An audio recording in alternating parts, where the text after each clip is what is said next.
En la actualidad el Internet circula un montón de información e imágenes, por eso debemos de conocer plataformas como Wikipedia, como Wikimedia Commons y además conocer los principios básicos de los derechos de autor y del dominio público. Por eso hablamos con Luis Álvarez de Wikimedia México y esto es lo que nos contó. Pues estamos listísimos para una entrega más de La Hoja Suelta. En esta ocasión les saludan con mucho gusto sus anfitriones Wendy Osorio y Omar Espinosa, sus arqueólogos de confianza aquí en Libreta Negra MX. Estuvimos presentes en la segunda convención Wikipedia y Bibliotecas que se celebró aquí en el año 2025 en el Colegio de México, Ciudad de México, y pues nos encontramos con un montón de temas muy interesantes que hablaban de acceso a la cultura, libros por supuesto, bases de datos, y por eso invitamos a Luis Álvarez, que es profesor investigador de la Universidad Autónoma de Aguascalientes, además vicepresidente de Wikimedia México y orgullosísimo wikimedista. Luis, un gustazo que estés por acá. Pues un gusto y un placer estar aquí porque yo soy fan de Libreta Negra, entonces es un placer, un honor estar con ustedes. Ya tenía tiempo con ganas de colaborar y qué mejor que hacerlo en persona. Así es un honor que vengas aquí a los estudios de Libreta Negra MX y fíjate, hablando, ¿no?, de este tema que ya hemos abordado en algunos episodios de La Hoja Suelta, pero siempre es buen momento, siempre es buena la ocasión para reflexionar y también hablar sobre lo que claramente es algo que seguramente es familiar para varios de los que nos están escuchando, sobre Wikipedia, ¿no?, que fue precisamente, ¿no?, en este contexto donde conocimos a Luis. Y pues empecemos, ¿no?, con esta cuestión, Luis, hablando de qué es Wikipedia. Bueno, pues a veces uno cree que ya después de tanto tiempo, en 2025, recientemente, en esta semana, de hecho, Wikipedia en inglés cumplió 24 años. No recuerdo exactamente el día, fue el 16 de enero. Pero bueno, o sea, es un proyecto ya, digamos, en términos del Internet como lo conocemos, es de los pioneros, ¿no? Porque nació en 2001. Wikipedia en español cumple años en mayo del 2001. Y a veces creemos eso, que todo el mundo lo conoce. Antes era difícil que lo conocieran porque era un proyecto nuevo.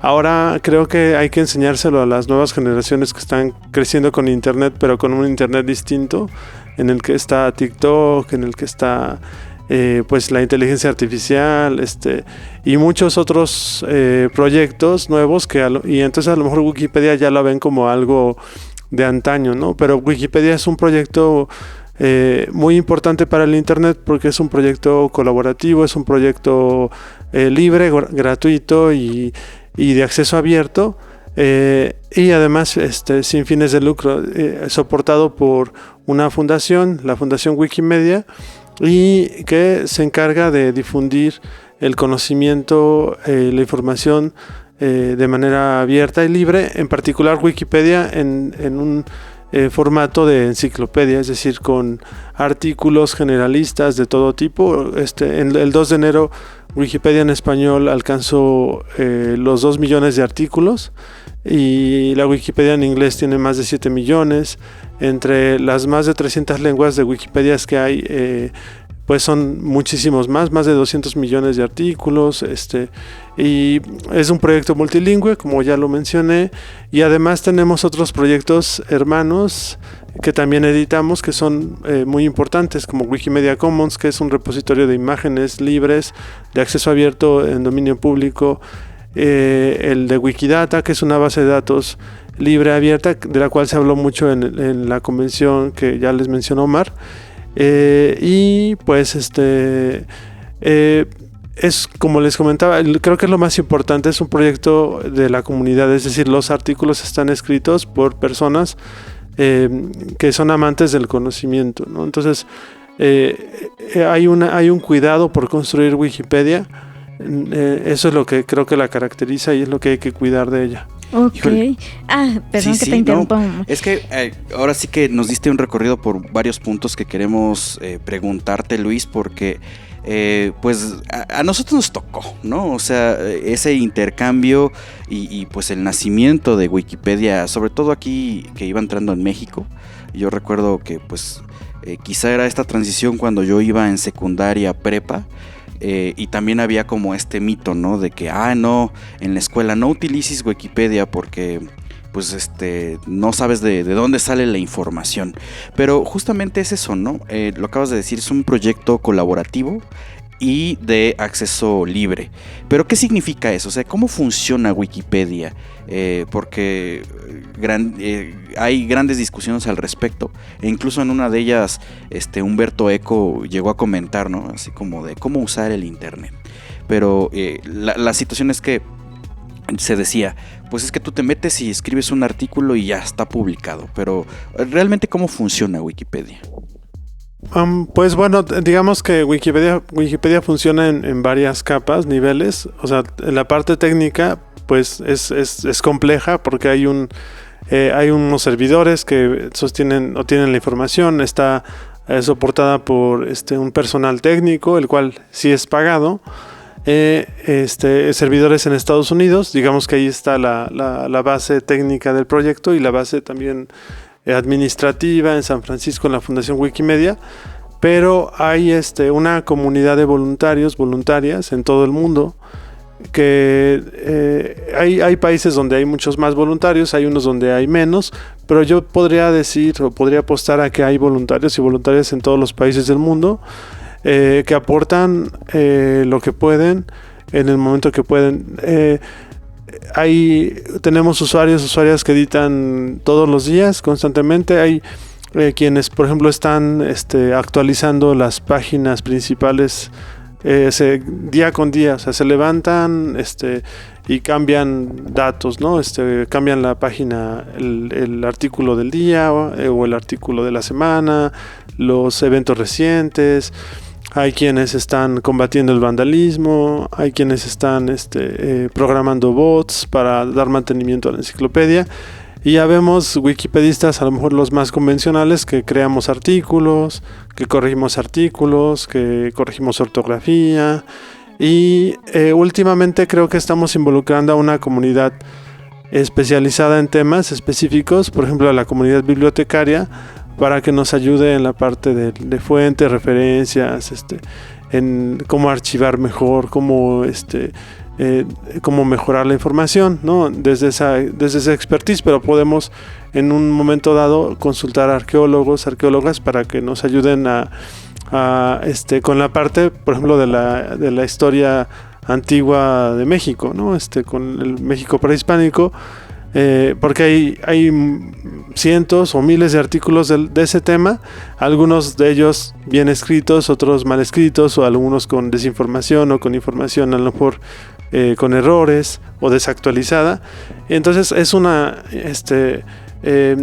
forma de trabajo que varía con el tiempo, porque a lo mejor un usuario llega a su pico de actividad en un tiempo dado, pero va disminuyendo naturalmente porque a lo mejor tiene otras ocupaciones o por muchas razones, ¿no? Entonces hay necesariamente, para que exista Wikipedia, tiene que haber una comunidad activa y se tiene que renovar con el tiempo, porque como wikipedistas pues vamos envejeciendo, ¿no? También, o sea, va llegando nuestro declive, digamos, como en cualquier área de actividad de la vida. Entonces, esto nos da una dimensión distinta, porque entonces nos damos cuenta que efectivamente la información pues sí está verificada, ¿no?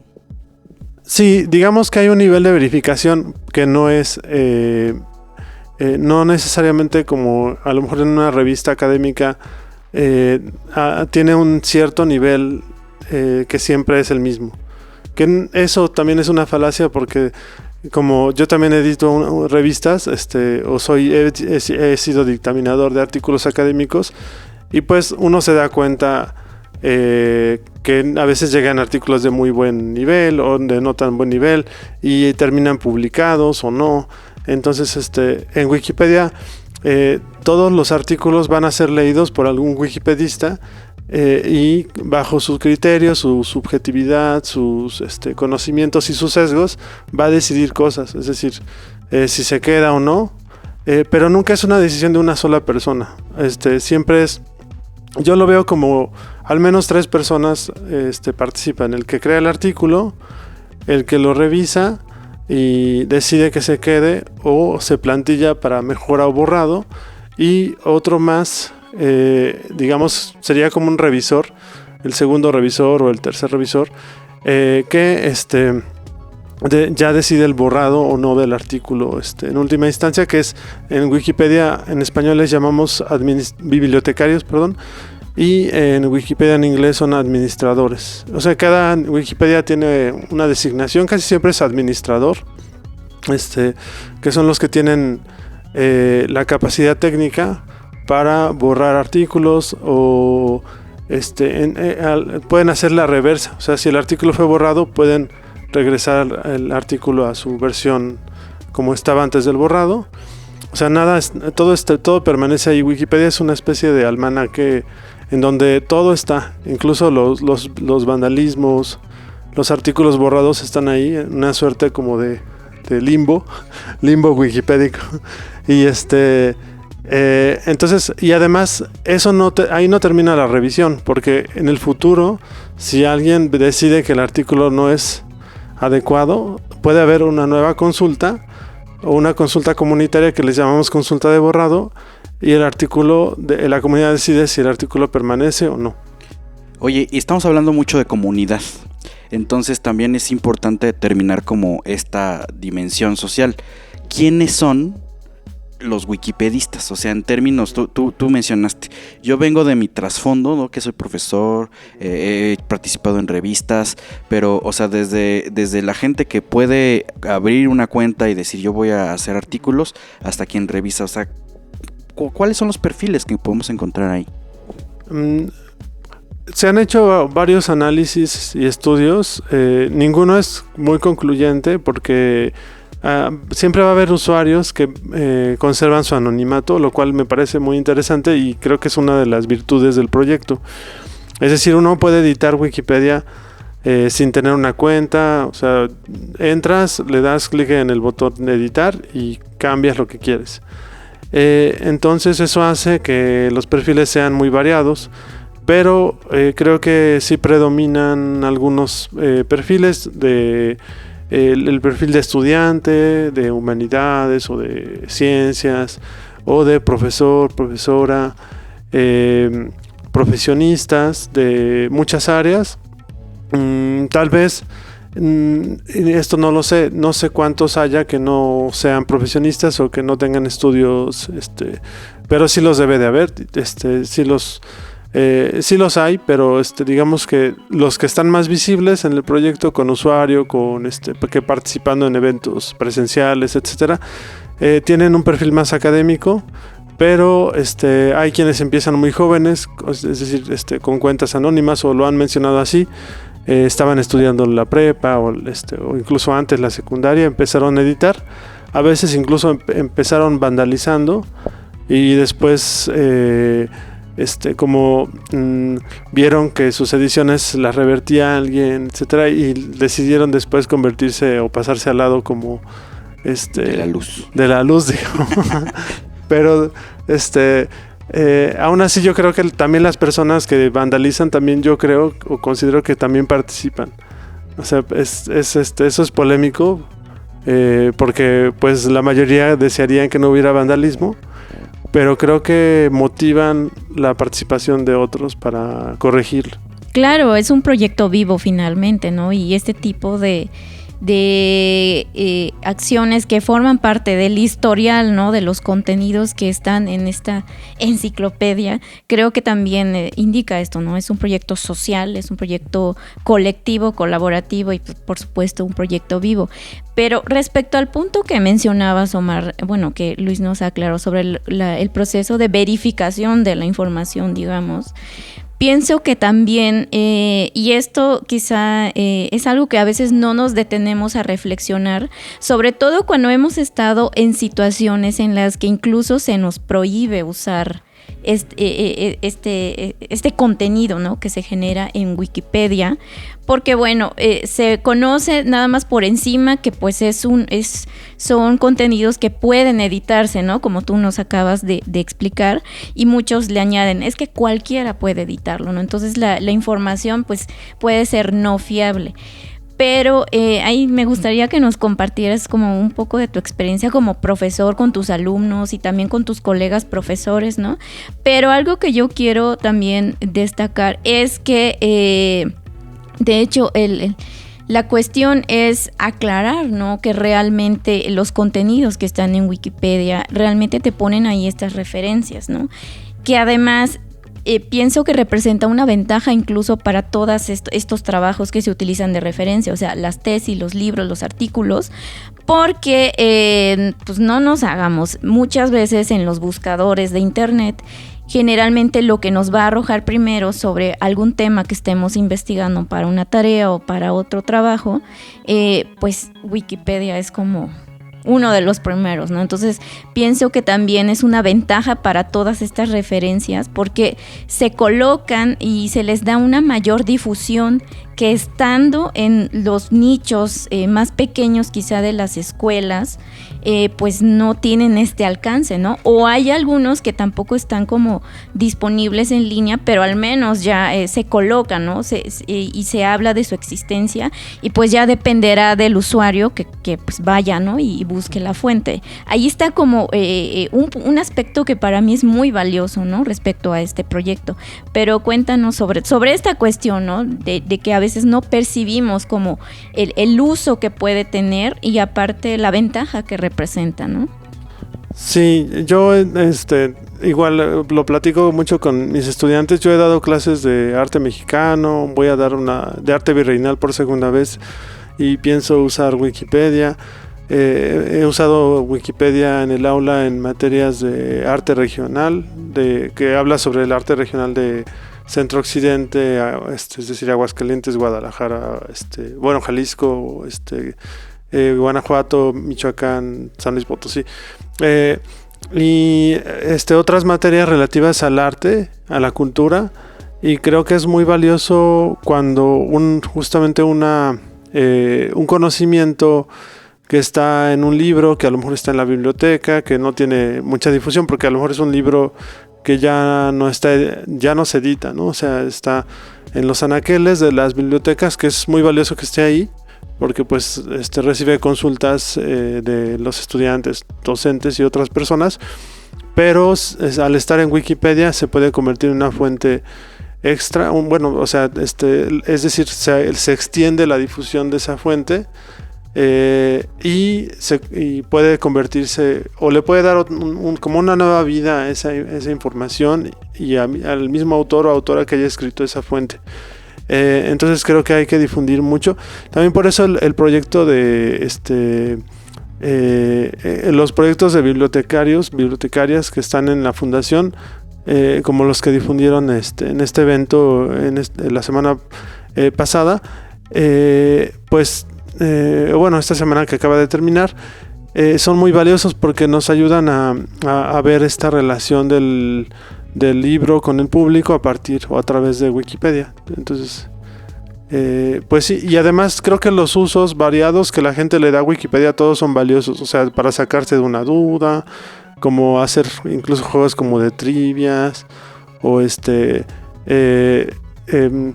los que se dedican solamente a la cultura popular o a la cultura pop y ponen información, pero la escriben enciclopédicamente o tienen una redacción que a veces no es tan enciclopédica, pero aún así es valiosa la información en sí misma. A lo mejor más adelante la redacción mejorará. Y bueno, creo que todos los usos que la gente le da en general me parecen positivos, o además es difícil, incluso algunos que a lo mejor no me parezcan tan por el momento tan adecuados, como la inteligencia artificial que usa Wikipedia como fuente, pues la cuestionamos porque no piden autorización, porque no citan fuentes, etcétera, pero aún así finalmente es algo que no podemos evitar que suceda. Híjole, es que estamos viviendo en un tiempo, ¿no? O sea, el desarrollo de diferentes medios de comunicación, ¿no? Y de difusión y de acceso a la información, como que está en un punto donde se está flexionando o se está ramificando, mejor dicho.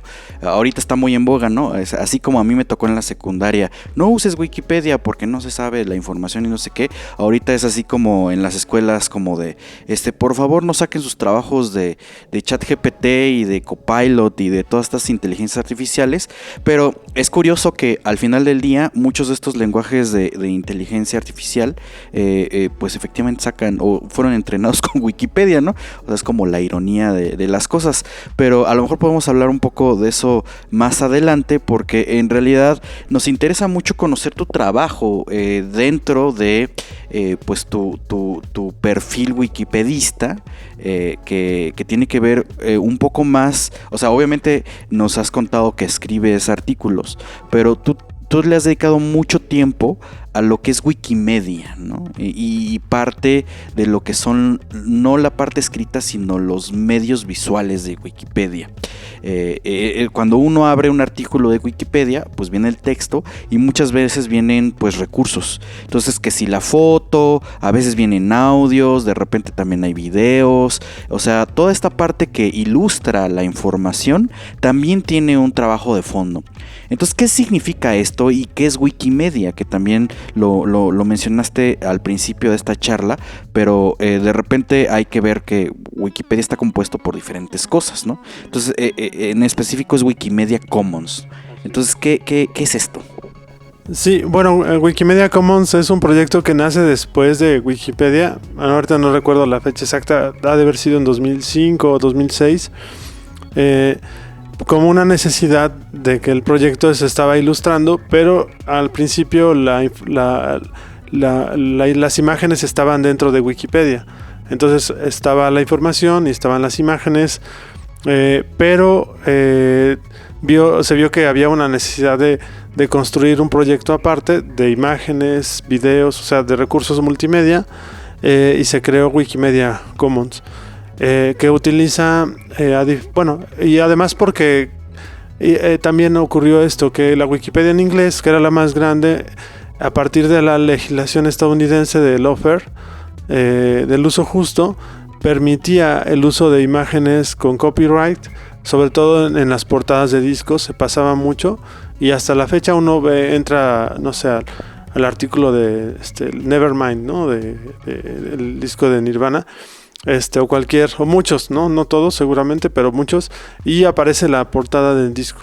Si uno va a Wikipedia en inglés, no hay portada, pero si uno entra a la imagen de Nevermind en Wikipedia en inglés, la imagen de muy baja calidad está alojada en Wikipedia en inglés, pero todas las demás imágenes libres que están en todas las Wikipedias están en Wikimedia Commons. Es decir, una imagen que está en Wikimedia Commons puede reproducirse en todos los proyectos de Wikimedia, o sea, incluyendo Wikidata, todas las Wikipedias, Wikisources, Wikiversidad, en todas. Entonces esa es como la ventaja de que tienes un repositorio de puras archivos multimedia que puede reutilizarse en todos los demás proyectos. Entonces, y bueno, ese es, digamos, se creó con esa función, aunque se convirtió en un repositorio generalista de imágenes, videos y audios y PDFs, etcétera, para alojar pues información, obras en dominio público, por ejemplo, que sean importantes para la humanidad. Y es como un respaldo a veces para imágenes que están en archivos del dominio público. Pienso en algunos museos que digitalizan sus acervos. Por ejemplo, los museos en Europa, algunos lo hacen, el Met lo hace en Estados Unidos, y son imágenes muy grandes, de muy buena resolución, y lo que hace Wikimedia Commons es las respalda. Entonces eso hace que haya dos archivos digitales con la misma calidad, y que están en dominio público, ¿no? O con una licencia abierta. Wikimedia Commons solo acepta imágenes, como les digo, en dominio público o con licencia Creative Commons atribución o atribución compartir igual. Y entonces quiere decir que se puede hacer uso comercial de esas imágenes y reproducirse por cualquiera, en cualquier lugar, dándole atribución al autor o a la autora. En el caso de esas que tienen esa licencia, o si es en dominio público, no es necesario darles atribución. Entonces, pues bueno, es un proyecto que a mí me gusta mucho y he aportado muchas imágenes. O sea, si voy a algún lugar, sobre todo sitios públicos, tomamos fotos de lo que sea, ¿no? O sea, puede ser un monumento, una escultura, no sé, algo curioso que hay en la calle. A mí me gusta, o lo suelo hacer mucho, tomar fotos del arte público, el arte urbano, el graffiti, y subirlo ahí, con su georreferenciación, como para también se sepa dónde está o dónde estuvo, porque probablemente se borre pronto, o murales o edificios, ya sea que tengan un valor patrimonial o sea tengan un valor simbólico o simplemente porque a uno le gustó, ¿no? Escuelas, instituciones, o cosas, aspectos naturales de la naturaleza, montañas, animales. Es decir, es un repositorio enorme y que crece día con día. No es el más grande de multimedia, me parece, pero es de los más grandes en internet. Y esta cuestión muy importante también que nos hablabas, ¿no? Sobre el uso que pueden tener estas diferentes obras independientemente de la disciplina de la que derivan. ¿Qué es lo que hace que una obra efectivamente tenga este uso libre o más bien el dominio público? Sí, bueno, hablar de dominio público es una cosa complicada. En el caso de México, y sí, me imagino que no es el único caso. Sí, es difícil porque, por ejemplo, o sea, pensando antes de adentrarnos a cosas específicamente creadas por seres humanos, por ejemplo, pues si le tomo la foto a un ave, la pregunta es ¿esa imagen tiene dominio público? Pues depende, ¿no? Porque si la toma un fotógrafo y la Ley Federal de Derechos de Autor en el caso de México de manera automática protege tu obra como tú eres el autor de esa foto de la paloma, ¿no? Puede ser bonita, puede ser fea, etcétera, pero es tu obra. Tú puedes hacer lo que ella, o sea, tú eres el único que puede decidir qué hacer con esa foto de la paloma. Puedes venderla, puedes hacer playeras, camisas, etcétera, y lucrar con ella, ¿no? Esa es como la potestad que te da la ley, en el caso de la Ley Federal de Derechos de Autor, que habla sobre la propiedad intelectual, los derechos patrimoniales, que serían los derechos de poder reproducir y vender y hacer lo que quieras con esa imagen, y los derechos morales también, que es que si alguien más utiliza esa obra, si tiene autorización, pero esa autorización implica que también tienes que reconocer quién tiene la autoría de esa obra, ¿no?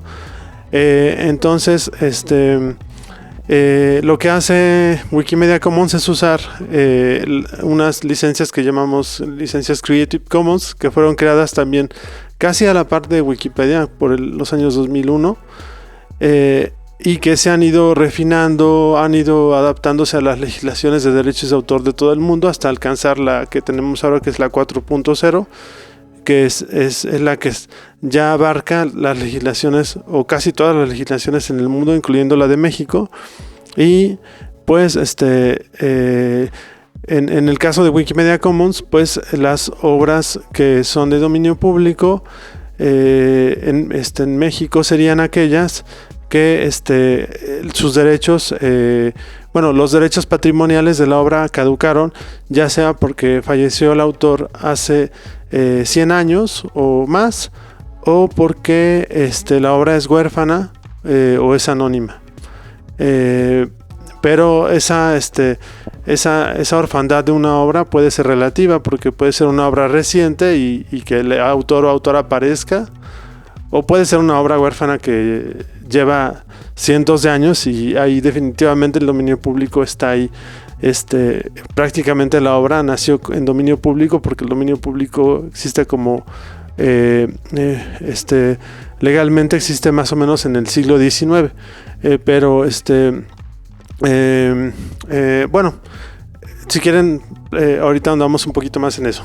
Sí, es que es un tema bien interesante porque eso nos hace pensar, por ejemplo, hoy en día estamos muy acostumbrados, ¿no? Así traemos aquí el teléfono celular, vamos a un museo, decimos, bueno, además de la selfie, que por cierto acaba de pasar el día de la selfie en museos, pero ya que te tomaste tu foto dices, pues me gusta esta pintura, o me gusta este mural, o me gusta esta pieza.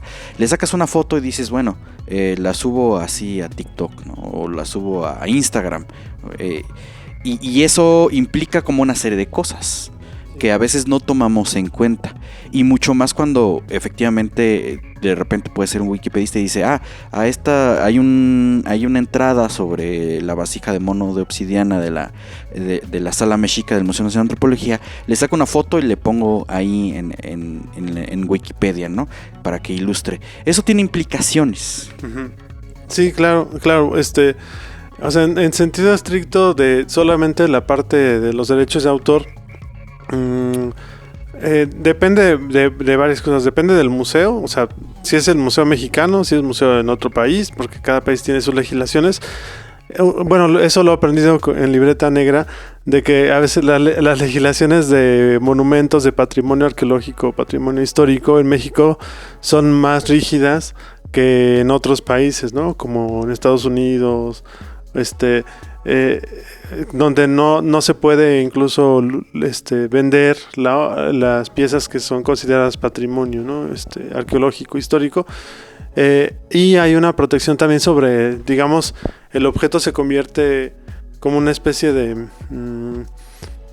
pues tiene como una aura que hay que proteger, ¿no? Entonces las imágenes, como que cada foto que uno le toma le roba un poquito de su alma. Al menos parecería eso según la ley de monumentos. Pero y según el INAH. Pero, o sea, solamente considerando la Ley Federal de Derechos de Autor, las obras arqueológicas o las obras del virreinato, incluso la música, pensando en la música, o la literatura, y pasa más en la literatura, me parece. O sea, si tenemos una obra literaria en dominio público, el texto está en dominio público, las ediciones de los libros no. Entonces ahí hay que tener cuidado. Es decir, no quiere decir que yo puedo agarrar el libro de Shakespeare o de Cervantes y lo fotocopio y digo, como es dominio público puedo hacerlo. No, lo que tienes derecho, por ejemplo, es hacer una adaptación del Quijote y hacer una canción o hacer una adaptación cinematográfica o serie. Eso permite el dominio público. En el caso de las obras, por ejemplo, patrimonial arqueológicas, es complicado porque el dominio público te permitiría, por ejemplo, ir al Museo Nacional de Antropología y dibujar el monito de obsidiana y hacer una obra pictórica a partir de ella, ¿no? O sea, o tomar una fotografía y reusarla por otros medios, ¿no? En una taza, por ejemplo, famosísima, o lo que uno desee. Eso diría la Ley Federal de Derechos de Autor, pero sabemos que puede haber lecturas distintas a partir de otras legislaciones, la Ley de Monumentos Arqueológicos y... Bueno, es que el nombre es muy largo, entonces... Sí, la Ley Federal de Zonas y Monumentos Arqueológicos. Zonas arqueológicas. Vamos a dejarlas ahí porque... Sí. Pero es la ley de 1972. Así es, sí. Sí, y pues bueno, pues al final del día es que hay que contemplar estos elementos porque estamos hablando de creaciones del ser humano, ¿no? Es decir, una persona tiene una idea, esa idea se plasma en cualquier tipo de formato, ¿no? O sea, desde un dibujo, un garabato, una pintura, una escultura, hoy en día puede ser una fotografía, ya existe el dibujo digital, y todo esto, pues como bien dices, y a mí me parece extraordinario, que es básicamente una enciclopedia de imágenes, ¿no? Lo que es Wikimedia Commons. Sí, y además es interesante que, por ejemplo, si uno va a una categoría, porque las imágenes están categorizadas y dentro de las categorías de imágenes hay subcategorías y así. No sé, por ejemplo, Ayer estábamos hablando de la obra de Saturnino Herrán, un pintor aguascalentense que tiene obra muy importante en el Musnal, por ejemplo La Ofrenda, ¿no? Es su obra más conocida. Entonces uno va a la categoría Saturnino Herrán y ahí está a lo mejor pintores que murieron en 1918, ¿no? Entonces ahí uno ve todos los pintores que murieron en ese año, o también en la categoría pintores mexicanos o pintores de tal tipo, por estilos. Entonces se conectan entre sí y eso nos permite es una ventana para conocer más cosas o poder mezclar cosas. Seguramente fue una de las formas en las que entrenaron a inteligencias artificiales como Midjourney y demás, ¿no? Pero sobre todo eso Google, que también ya había tenido una enorme base de datos a partir del dominio público con Google Art. Sí. Sí. Ellos escanearon de todo el mundo, museos de todo el mundo, incluyendo de México, muchos. Y bajo la premisa del dominio público. Entonces ahí sí, no sé si Google pagó a las instituciones museísticas. Así que si están escuchando, hay que meter abusados. la petición por transparencia, aunque ya no existe el INAI, pero mucho ojo, Sí, a lo mejor esa información es rastreable, ¿no? En el sentido de que no creo que necesariamente esté oculta, pero tampoco creo que haya sido un monto cuantioso con respecto a la riqueza de imágenes que tiene Google y que ha usado para entrenar a inteligencias artificiales, y el valor comercial que eso tiene. Pero un mortal cualquiera que sube su imagen a Wikimedia Commons del Monito Obsidiana o de cualquier obra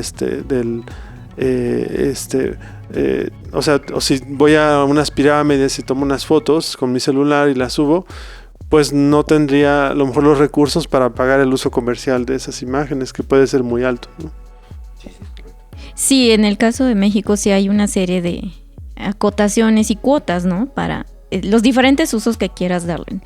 Pero en el caso de México, hablando, ¿no?, de estas diferentes categorías que se tiene en este repositorio, ¿cuáles son los tipos de obras que se encuentran más? O sea, dentro de esta categoría enorme en el que están pues todos estos bienes culturales.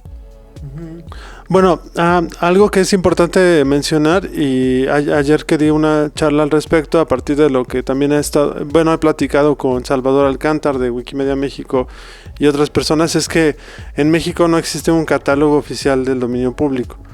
Es decir, Indautor sería la autoridad que, como es la que registra las obras y a las personas autoras, tendría los datos de conforme pasan los años cuáles van entrando al dominio público, ¿no? A partir de lo que dice la ley. Pero ya preguntando oficialmente a Indautor, incluso por solicitud de transparencia, ellos dicen que no tienen no son competentes para eso. Y bueno, o sea, ya uno siendo muy estricto con lo que dice la ley, pues sí, no dice que haya que Indautor tenga la competencia de hacer un catálogo. Más bien sería algo que podrían hacer, pero que no hacen. Seguramente por muchas razones. Pueden ser técnicas, pueden ser desinterés, puede ser pues sí, es ponerles una chamba extra, pues sí, pues páguenme más, ¿no? Entonces sí lo hago. Entonces creo que va por ahí un poco la burocracia, un poco también el desinterés institucional.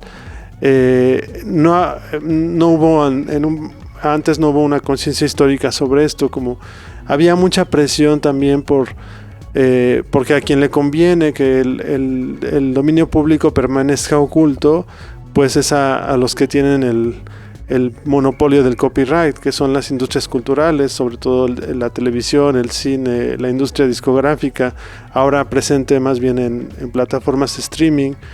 Entonces, pues no les conviene que el dominio público se difunda, porque eso significaría, ya puedo usar esta obra que sin pagar, sin pagarle a alguien, ¿no? Entonces, lo que hemos visto es que las obras que más aparecen en dominio público son literarias, pero porque también hay repositorios como el de ELEM, de la Enciclopedia de la Literatura en México, que permiten hacer este cómputo de estos autores, de los autoras mexicanas, y ver en estas bases de datos cuándo murieron, y hacer el cálculo de cuándo entran al dominio público. En cambio, eso no existe a la fecha en la pintura, en la escultura, en las artes visuales en general, ni en la música, ni en el cine, ni en la fotografía, y en otras áreas tampoco. Eso hace que no tengamos una forma de establecer cuántas y cuáles obras y personas están en el dominio público. Estamos usando Wikidata para esta base de datos de Wikimedia para poder hacer esas bases de datos, esos catálogos, pero necesitamos alimentar Wikidata de más información para tener un número más cercano a la realidad. Oye, y justamente para no dejarlo, o sea, para no obviar datos y pues ahora sí que información importante, has mencionado varias veces que este tema de dominio público depende mucho, obviamente, de las leyes de cada país, de cada territorio, pero también dijiste la fecha, de los derechos que tienen las autorías, pero específicamente el fallecimiento de los autores. Y dijiste una cifra que parece un poco estrambótica, pero son 100 años, ¿no? ¿Por qué se dio así? Porque estamos hablando de la legislación mexicana. ¿De dónde surge esto? O sea, ¿por qué 100 años? Sí, esta cuestión de la protección autoral después de la vida del autor, heredada en principio a sus herederos, es decir, a hijos, hijas o familiares cercanos, es algo que las leyes han establecido poco a poco. O sea, en principio la ley solamente, o en el pasado, la ley solo protegía a la obra del autor, incluso antes de su muerte, solamente por un periodo más corto, ¿no? Eran una protección a lo mejor 20 años, hasta que se estableció a la muerte del autor, y luego se extendió a más allá, 20 años después. Hay convenios internacionales, en el caso de derecho autoral es el convenio de Berna, que es el que firman los países y se va actualizando también. Se va discutiendo en la OMPI en particular, que es la Organización Mundial de la Propiedad Intelectual, los países firmantes tienen un mínimo de años para establecer el postmortem de protección autoral, que es el mínimo que establece este organismo, son 50 años, que es lo que tenía Uruguay hace poco, hace unos 2-3 años que reformó su ley. Era el país de América Latina que tenía el periodo más corto, o sea, digamos, y nos parecía como incluso pues adecuado, ¿no? O sea, creo que lo ideal sería que no existiera el postmortem, o que existiera para ciertas condiciones, porque ¿qué pasa si el autor no tiene herederos, por ejemplo? Ahí casi siempre se los queda alguna institución privada, pero en el caso de México, que son 100 años, como lo comentaste, esta ley no siempre ha sido así. Se reformó fue en 2003, o sea, tiene 22 años, casi 22 años, o a partir del 2003 entró en vigor, y antes de eso eran 75 años, y podemos ir rastreando igual, antes eran 70, antes eran 50, y no sé si ahí me pierdo si antes había menos años, ¿no? Pero fueron 50 años incluso alguna vez, ¿no? Estableciendo lo que decía el convenio de Berna, y fue creciendo. Ese crecimiento no es casual, ¿no? Es una presión, en este caso, de la industria de la televisión, que además también es dueña de estos catálogos de música que le llaman el catálogo de oro de la música mexicana, que hubiera entrado gran parte de ese catálogo al dominio público, no en ese momento, sino pocos años después, que es algo similar a lo que pasó en Estados Unidos con Disney, que hizo lobby y presionó para aumentar también su periodo de protección, para que no entrara en dominio público gran parte de la obra de Walt Disney. Que el año pasado precisamente ya hay una obra, ¿no? Que es creo que el primer dibujo de Mickey Mouse. Así es. Ahí estamos haciendo patrocinio aquí. Patrocínenos, Disney.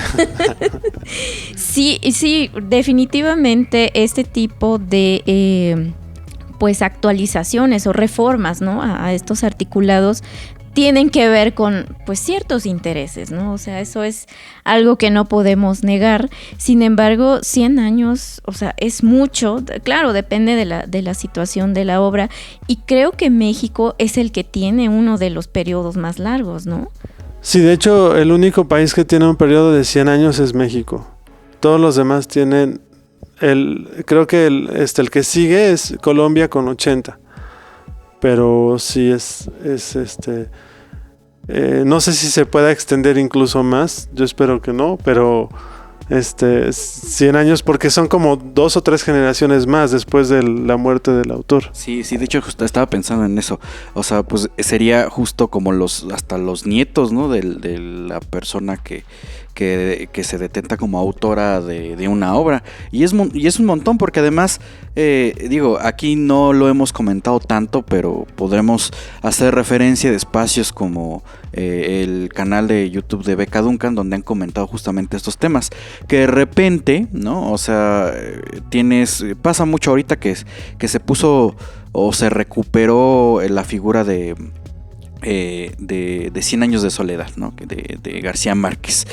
Se hizo una serie de televisión, se publicaron libros que él no quería y pues lo que pasa es que a veces los hijos, nietos o etcétera de estas personas pues empiezan una disputa entre ellos, ¿no? Porque obviamente es un negociazo y pues obviamente les va a redituar y pues mientras se siga vendiendo la obra a ellos les sigue llegando las regalías y bueno, es un cuento de nunca acabar y creo que eso pues no habla directamente de la obra, ¿no? Que puede tener una relevancia cultural, histórica, social grandísima, pero pues por disputas de repente se quedan en el limbo, ¿no? O bueno, en los infiernos, en muchos casos hasta la situación. Aquí habría que recordar y chéquense ese caso específico de todo lo que hizo Taylor Swift, que tuvo una guerra mediática con su disquera, porque al final del día, como bien decías y nos explicabas, Luis, pues a veces el derecho no está directamente en la obra, sino en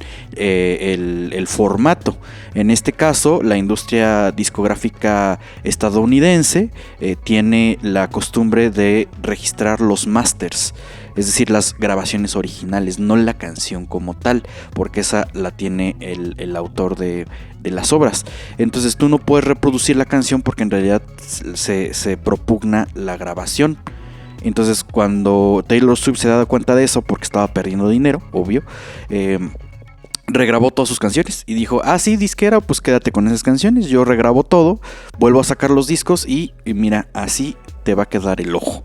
Entonces, bueno, ese es un caso muy mediático que de repente está como ejemplo, pero bueno, al final del día creo que es un tema muy interesante porque liga muchas cosas.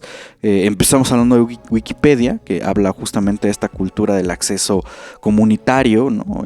Lo colectivo, la memoria del mundo, ¿no? Ahora en lo digital, y ahorita estamos haciendo pues cómo trasciende justamente los usos de información, de las imágenes y tal. Pero bueno, también lamentablemente se nos está terminando el programa. Entonces la pregunta aquí es ¿qué va a suceder a futuro? ¿Cuál es tu proyección, Luis? ¿Qué va a pasar con los derechos de autor? No al monopolio. Mensaje fuertísimo, sí. ¿Qué va a pasar con Wikimedia? O sea, la gente va a seguir subiendo cosas. No solamente, creo que Wikipedia es una plataforma, pero pues al final la gente ya sube fotos, ya sube audios, ya sube videos. O sea, y al rato no sabemos qué va a subir, ¿no? O sea, van a generar otra cosa y van a hacer otra cosa y pues al final, ¿qué va a pasar con proyectos que están resguardando la memoria, el conocimiento general de la humanidad en una página enciclopédica que se llama Wikipedia? Sí. Bueno, es difícil evidentemente predecir el futuro. en cualquier área, pero yo creo que vamos a seguir como en el activismo en contra del monopolio de los derechos de autor, porque a diferencia se señala que el copyright existe para incentivar la creatividad, pero el postmortem de 100 años, ¿en qué incentiva la creatividad? Si vas a vivir de la obra de tu abuelito, tu tatarabuelito, y tú no necesitas crear nada nuevo, porque ya hicieron todo por mí. O sea, eso incrementa lo que llaman ese nepotismo, ¿no? Los nepo babies. Pero creo que vamos a seguir entonces en esa lucha combatiendo con argumentos la extensión abusiva del dominio público, del postmortem, para que haya un dominio público más accesible en varias líneas, ¿no? Siguiendo presionando en la medida de lo posible para ver si es viable reducir esos 100 años, porque quizás se argumente que como la ley no es retroactiva o no hay retroactividad, o es una disminución de los derechos a la persona autora, pero estamos hablando que hay una disminución de los derechos culturales a una cantidad mucho más grande de personas. Entonces, y el otro es generar un catálogo o presionar para que tengamos un catálogo del dominio público, y ese sí sea un camino para incentivar la creatividad humana, porque la creatividad finalmente está sobre las bases de lo que otras y otros hicieron en el pasado. Eso por un lado, y por el otro también creo que el futuro con respecto a los derechos de autor no está en el derecho autoral tradicional, que es además de monopólico, está pensado en una figura autoral de un solo creador, como una persona. Aunque la ley considera a las creaciones colectivas, en realidad es muy poco de lo que se habla y hay muchas lagunas al respecto. En cambio, creo que la creación colectiva existe de manera mucho más amplia en el mundo, y se ven las nuevas legislaciones que me parecen insuficientes y problemáticas en torno a la protección que hay sobre los conocimientos tradicionales, la cultura oral, el de los pueblos indígenas, etcétera, de ese patrimonio intangible que a veces se le llama, o herencias culturales intangibles.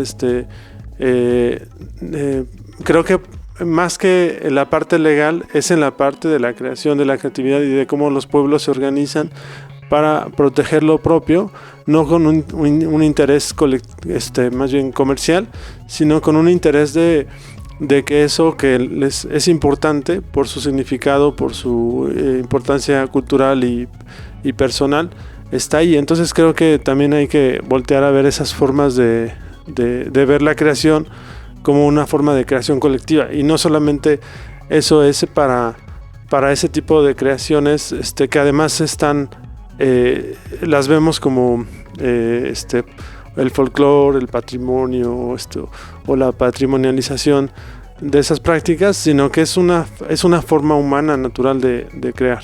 Entonces creo que por ahí sería. Sí, claro, la importancia que tiene, ¿no? Hablando de a nivel, ¿no? En términos humanos, pues bastante complejo el tema, Luis, pero muy necesario también de platicar, de reflexionar, porque forma parte de la realidad que estamos viviendo actualmente, ¿no? Entonces, estaremos muy pendientes, sobre todo también de lo que tú nos vayas compartiendo, y pues también seguiremos de cerca pues estos proyectos, ¿no? Que tiene pues Wikimedia, Wikipedia, Wikidata, y nosotros encantados, ¿no? También cuando nos invitan a ser parte de estos foros donde se discuten este tipo de cuestiones que a nivel social pues son relevantes. Sí, así es, y pues bueno, pues para que la gente que se queda picada con este tema, pues y aprovechando que ahora nos podemos conectar con cualquier parte del mundo, porque hablando de eso, en la convención de Wikimedia y bibliotecas hubo pues presencia internacional y nacional multitudinaria, pues ¿dónde te podemos encontrar, Luis? Personalmente en Twitter es donde a veces pongo más de estos temas, en Twitter X. Les seguiremos diciendo Twitter. Sí. @Luis Albaz. Ahí me encuentran. Y las redes de Wikimedia México, igual X, Twitter, es Wikimedia-MX, o en Facebook, Instagram también si buscan Wikimedia México.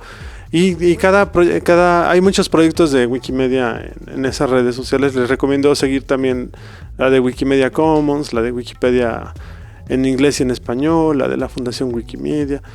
Y bueno, pues eso sería. Pues ya lo saben, seguramente despertará muchas dudas y pues es bueno preguntarle a la gente correcta, ¿no? En estos casos. Y pues no dejen también de seguir las redes de Libreta Negra MX, donde también abogamos, ¿no? Por esta cuestión cultural y de acceso al conocimiento. Y pues ya saben, estamos desde Twitter, les seguiremos diciendo Twitter, estamos en Facebook, Instagram, nuestro canal de YouTube y todas las plataformas principales de podcast.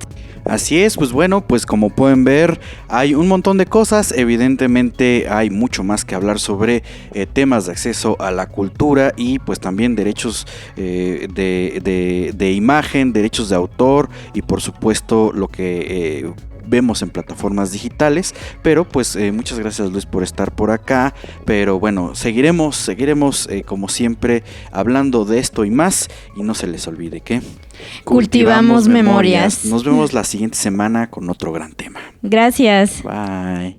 Buenos días, buenas tardes y buenas noches por si no nos vemos. Seguimos cultivando memorias en la hoja suelta. No olviden compartir este podcast para generar más conversaciones. Deja un comentario o like para conectar contigo. Califícanos en esta plataforma. La hoja suelta es una producción de Libreta Negra MX. Wendy Osorio y Omar Espinosa.